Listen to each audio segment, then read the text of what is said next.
लेकिन वो बात तो हुई नहीं कि थायराइड ग्लैंड थायराइड हार्मोन क्यों नहीं बना पा रहा, क्या रीजन है।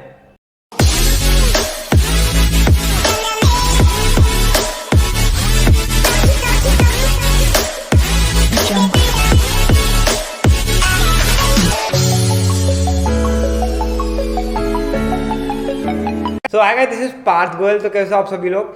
तो कुछ टाइम से मैं वीडियोस नहीं बना पा रहा था, कुछ टेक्निकल डिफिकल्टीज आ गई थी, बट अब से मैं थायराइड के ऊपर रेगुलर वीडियोस बना रहा हूँ। हर 2 या 3 डे में एक वीडियो आ रही होगी। आज की वीडियो है सेकंड पार्ट, हमारी जो थायराइड की सीरीज चल रही है उसका सेकंड पार्ट है। अगर आपने फर्स्ट पार्ट नहीं देखा है तो आप उसको पहले देख लीजिए, वो यहाँ पर आपको आई बटन में मिल जाएगा। सो फर्स्ट पार्ट में आपका रिस्पॉन्स देखकर मुझे बहुत ज़्यादा खुशी हुई। काफ़ी सारे लोग उस वीडियो को देखने आए एंड काफ़ी सारे मेरे पे कमेंट भी आए कि हाँ हम इस चीज़ से रिलेट कर पा रहे हैं जो आप बता रहे हो, एंड हाँ ये सिम्टम्स हमारे साथ हो रहे हैं एंड वो अब इलाज चाहते हैं। एंड मुझे तो बस यही चाहिए था, मतलब मुझे वो लोग चाहिए थे क्योंकि मेरे को इसका इलाज पता है। तो मैं बस आप लोगों को ढूंढ रहा था एंड आप लोग मुझे मिल गए हो। तो बस आप स्टे ट्यून्ड रहना आप, एंड अब एक के बाद एक आप वीडियोस बना रहे होंगे। आज की वीडियो का आप टाइटल देख पा रहे होंगे। आज की वीडियो का टाइटल है the reality of conventional thyroid treatment. तो कन्वेंशनली जो जो चीज़ें हो रही हैं उनके बारे में हम बात करेंगे एंड उसमें क्या एक मिस्टेक हो रही है सब लोगों के साथ, वो हम डिस्कस करेंगे। तो सबसे पहले तो मैं आपको सिम्टम्स कुछ मेरे रह गए थे पिछली वीडियोस में आप लोगों को बताना, वो मैं आपको आज इस वीडियो में बता रहा हूँ, जो कि हम लोग एड्रेस कर रहे होंगे और जो कि हो सकता है कि आपको हो इस वक्त। तो सबसे पहले तो इंसोम्निया, ये काफ़ी ज़्यादा देखा जाता है थायराइड पेशेंट्स में, और इसका मतलब होता है कि नींद नहीं आती है रात को, या रात को हर थोड़े थोड़े टाइम में नींद ब्रेक हो जाती है। तो ये काफ़ी ज़्यादा कॉमन है। इसके बाद वेट गेन काफ़ी ज़्यादा होता है थायराइड पेशेंट्स का, और वेट लूज भी नहीं हो पा रहा होता। मतलब आप कितना भी डाइटिंग कर लो, कितना भी कुछ कर लो, वेट लूज नहीं होता है। थर्ड है इरेगुलर पीरियड्स।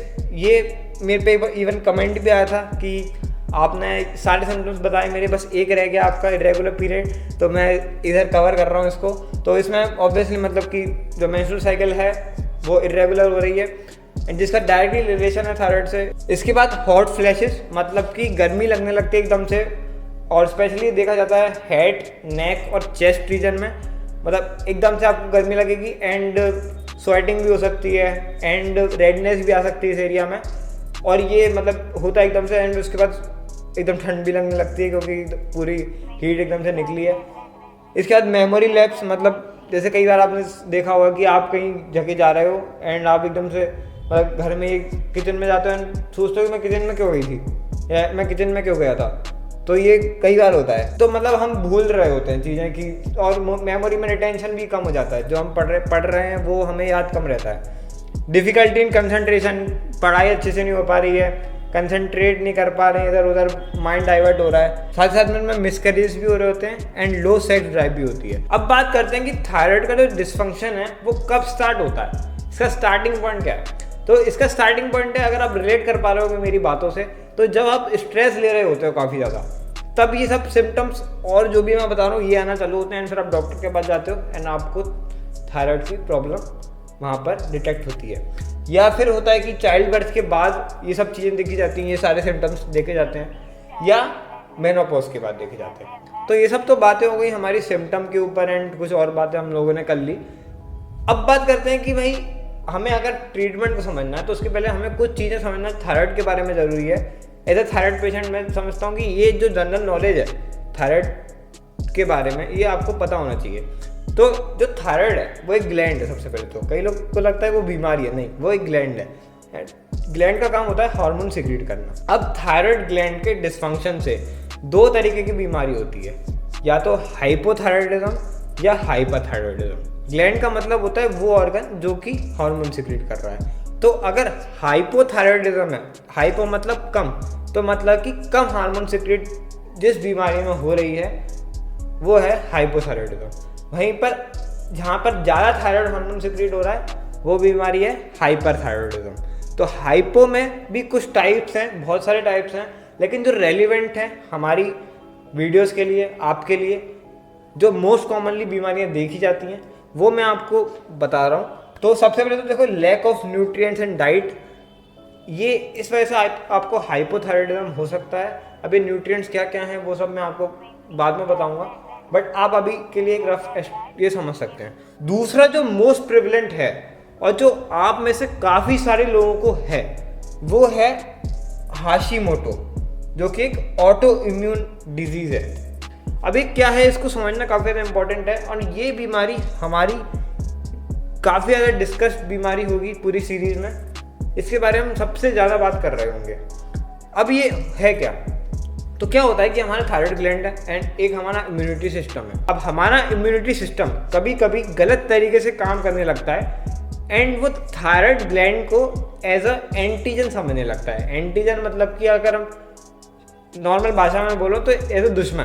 क्योंकि नॉर्मली इम्यूनिटी सिस्टम का काम क्या है कि वो जो बाहर से जो भी पैथोजेंस आ रहे हैं, बाहर से जो भी बैक्टीरियाज वगैरह आ रहे हैं जो कि हार्मफुल है बॉडी के लिए, उनको मारना। बट वो गलती से हमारे थायराइड ग्लैंड को एक एंटीजन समझने लगता है, एक ऐसी चीज़ समझने लगता है जो बॉडी को नुकसान कर रही है और उसको मारने लगता है। जिस वजह से थायराइड जो हार्मोन्स हैं वो कम बनते हैं, बिकॉज थायराइड ग्लैंड डिस्ट्रॉय हो रहा है एंड जिस वजह से क्या होता है, हाइपोथायराइडिज्म होता है। इसका दूसरा नाम जो है, इसको एक नाम दे दिया गया इस बीमारी को, वो है हाशिमोटो हाइपोथायराइडाइटिस। तो आगे से जो भी मैं बात कर रहा हूँ, जब भी हाशिमोटो में शब्द बोल रहा हूँ तो आपको वही कहानी घुमानी है कि ऑटो इम्यून डिजीज है, मतलब कि इम्यूनिटी सिस्टम थायराइड ग्लैंड पर अटैक कर रहा है। अब आते हैं हाइपरथायराइडिज्म के ऊपर कि हाइपरथायराइडिज्म क्या है। तो हाइपरथायराइडिज्म में भी बहुत सारी वजह से हो सकता है, वो ट्यूमर हो सकता है आपको थायराइड ग्लैंड में, उस वजह से हो सकता है, बहुत सारी रीजन है। तो सबसे मोस्ट प्रिवेलेंट जो रीज़न है हाइपरथायराइडिज्म का, वो है ग्रेव डिजीज़। अब इसके बारे में हम कम बात कर रहे होंगे, इस डिजीज़ के बारे में मोस्टली मैं हाइपोथायराइडिज्म के बारे में बात कर रहा हूँ आपके लिए आगे, तो इसको हम कम ही डिस्कस करेंगे। अब आते हैं कि जो मेरा टॉपिक है वीडियो का कि भाई फैलेसी और मेडिकल सिस्टम, कहाँ पर हम लोग गलत हो रहे हैं। तो उसको समझने से पहले हम एक कहानी सुनते हैं। हम सब कुछ भूल जाओ अभी आप, ठीक है, एंड एक चिल होकर हम एक कहानी सुनते हैं। तो एक आदमी था, उसके घर में बहुत ज़ोर की बदबू आने लगी। तो वो डॉक्टर के पास गया, डॉक्टर से बोला, भाई डॉक्टर साहब मेरे कमरे में बहुत ज़ोर की बदबू आ रही है, बताओ अब मैं क्या करूँ। तो डॉक्टर उसको एक स्प्रे देता है कि ये ले जाओ और इसको जाके रोज़ सुबह 2 बार एंड शाम को 2 बार छिड़को एंड इससे तुम्हारी बदबू चली जाएगी। जो मरीज होता है वो खुशी खुशी स्प्रे लाता खरीदता है एंड उसको छिड़कता है, उसकी बदबू चली जाती है, वो खुश हो जाता है। एंड इस तरीके से वो 1 महीना करता है। 1 महीने के बाद वो जो बदबू है वो फिर से आनी चालू हो जाती है। अब मरीज फिर से परेशान हो जाता है कि ये तो फिर से आने लगी, तो वो फिर से डॉक्टर के पास जाता है। तो डॉक्टर बोलता अब जो है ना, तुम्हें ये वाला स्प्रे खरीदना पड़ेगा, ये इम्पोर्टेड है, ये अमेरिका से मंगाया है, ये थोड़ा महंगा भी है, बट ये अब तुम्हारे को खरीदना पड़ेगा।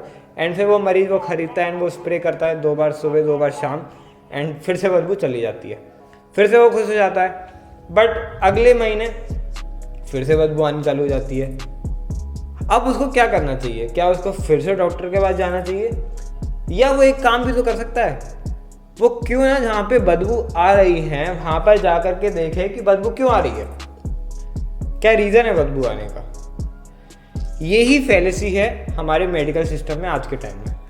हम लोग क्या करते हैं, कोई थायराइड का पेशेंट है, वो गया डॉक्टर के पास, तो थायराइड ग्लैंड में कुछ दिक्कत है, ठीक है, थायराइड हार्मोन वो नहीं बना पा रहा। अगर मैं हाइपोथायराइडिज्म की बात करूं तो थायराइड हार्मोन वो नहीं बना पा रहा। तो हम लोग क्या करते हैं, हम लोग थायराइड हार्मोन सप्लीमेंट कर देते हैं, हार्मोन रिप्लेसमेंट थेरेपी जिसको कहते हैं, कि आपका ग्लैंड नहीं बना पा रहा, मैं आपको ऊपर से दे देता हूँ। ये हमारा मेडिकल सिस्टम में हो रहा है। लेकिन वो बात तो हुई नहीं कि थायराइड ग्लैंड थायराइड हार्मोन क्यों नहीं बना पा रहा, क्या रीज़न है, उसके बारे में तो बात करी नहीं। अब हो सकता था उसका रीज़न था ऑटो इम्यूनिटी की, ऑटो इम्यून अटैक हो रहा है उसके ऊपर। अब वो क्या है कि वो डिस्ट्रॉय होते जा रहा है एंड यहाँ से हम थायराइड हार्मोन डालते जा रहे हैं। बट क्या वो उस बीमारी को ठीक करेगी वो चीज़? क्या इससे कोई सॉल्यूशन है ये कोई कि हम ऊपर से हार्मोन दे रहे? नहीं। सॉल्यूशन कब निकलेगा, फ़ायदा कब होगा, इलाज किसको कहेंगे कि वो जो रीज़न है कि क्यों वो थायराइड डिस्ट्रॉय हो रहा है उसको हम रोकें, मतलब हम ऑटो इम्यून अटैक को रोकें जो कि मोस्ट प्रेवलेंट है। एंड मैं आपको बताऊं स्टैटिस्टिक्स के हिसाब से कई जगह लिखा हुआ है कि 90 to 98% जो जनता है हाइपोथायराइड है, जो मतलब कि 90 to 98 लोग जो हाइपोथायराइड हैं वो हाशिमोटो हैं, मतलब उनमें ऑटो इम्यूनिटी वाली बीमारी है। ये यूएसए का डेटा है, इंडिया का नहीं है, बट ये काफ़ी ज़्यादा, मतलब मैंने सर्च किया तो कहीं पे 90 लिखा है, कहीं पे 95 लिखा है, कहीं पे 98 लिखा है, बट 90 से कम कहीं पे भी नहीं लिखा ऑलमोस्ट। तो मैं कहूँगा कि मतलब ये बहुत बड़ी बात है कि जो सबसे बड़ी बीमारी है उसके बारे में कोई बात ही नहीं कर रहा है, कोई डॉक्टर कुछ कर ही नहीं रहा है। अब बात करते हैं कि डॉक्टर क्यों इस बात पर फोकस नहीं करते हैं कि जब इतने परसेंटेज लोगों को हाशिमोटो होने की प्रोबेबिलिटी है तो शायद आपको भी हाशिमोटो हो, एंड क्यों डॉक्टर हाशिमोटो का टेस्ट नहीं करवाते हैं। तो एक्चुअली में क्या है कि मेडिकल साइंस की अगर हम बात करें तो अभी उनके पास कोई इलाज ही नहीं है थायराइड का। उनके पास केवल एक इलाज है, वो है हार्मोन रिप्लेसमेंट थेरेपी, मतलब कि ऊपर से हार्मोन दे देना। अब अगर वो आपका टेस्ट करते हैं एंड अगर वो पता भी चल जाता है कि आपको हाशिमोटो है, तो that is not going to change the treatment, मतलब कि तब भी उनको और कोई इलाज ही नहीं है उनके पास, हाँ वो कुछ कर भी नहीं सकते, तो वो थायराइड हार्मोन ही देंगे। तो वो क्यों आपका पैसा बर्बाद करेंगे एक एंटीबॉडी का टेस्ट करवाने के लिए, एक थायराइड जो हाशिमोटो डिजीज़ को डिटेक्ट करने के लिए, क्योंकि उनको उससे कुछ मिलना ही नहीं है। So this proof that in no way the conventional medical doctors are going to heal you, they are just treating you. मतलब कि वो क्या कर रहे हैं कि बस आपको बता रहे हैं कि हाँ भाई आज आपकी थायराइड ग्लैंड की ये स्थिति है, कल इससे और बदतर होगी तो आपको मैं ये मेडिसिन ला करके दे दूंगा, आप बस मेरे पास इसलिए आ जाओ कि आप ट्रैक कर पाओ कि कितनी बदतर होती जा रही है। बट वो ये नहीं बता रहे कि इसको रोकना कैसे है। सो जैसे ही हम कॉज के ऊपर बात करते हैं तो हमारे सामने काफ़ी सारी चीज़ें खुल जाती हैं, बिकॉज ऐसा नहीं है कि मेडिकल साइंस में ये सब बातें नहीं लिखी हैं कि उसको कैसे ट्रीट करना है, हाशिमोटो कैसे ट्रीट करना है, ऑटो इम्यून जो सिस्टम है उसके ऊपर कैसे फोकस करके उसको कैसे, हमारे इम्यूनिटी सिस्टम को कैसे ठीक करना है। ऐसा नहीं है कि उसमें लिखा नहीं, वो लिटरेचर है नहीं, वो बस लिटरेचर है, वो डिस्कवर्ड नहीं है, वो लोगों को पता नहीं है, बिकॉज पता नहीं क्यों वो अभी नहीं आई है, ये मान लो आप, वो न्यूली रिसर्च्ड है जिसको अभी आने में काफ़ी टाइम लगेगा इंडियन बुक्स में। लेकिन हम लोग तब तक का इंतजार नहीं कर सकते हैं कि वो सब चीज़ें मेडिकल बुक्स में आए एंड फिर वो आपके डॉक्टर्स उसको अप्लाई करें आपके ऊपर, नहीं। वो ही सब चीज़ें जो अभी तक लोगों को पता नहीं है वो सब मैं आप लोगों को बता रहा हूँ आगे की वीडियोज़ में, काफ़ी ज़्यादा हेल्पफुल रहेंगी। हो सकता है कि आपकी बीमारी ठीक हो सकता है कि आपकी ज़िंदगी बदल जाए पूरी तरीके से, मैं तो पूरी कोशिश करूँगा, ठीक है। तो बस इतना ही आप लोगों से कहना था मेरे को। जितनी भी मैं चीज़ें बता रहा हूँ आपको आगे बिल्कुल रिसर्च दूंगी, ऐसा नहीं है कि मैं कुछ भी आगे बोल रहा हूँ यहाँ पर।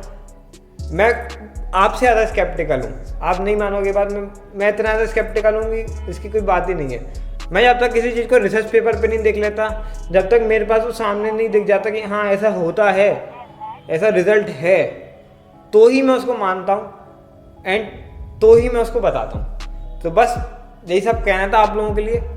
बने रहिएगा, मज़ा आने वाला है काफ़ी ज़्यादा, एंड तब तक के लिए बाय, टाटा, जय हिंद।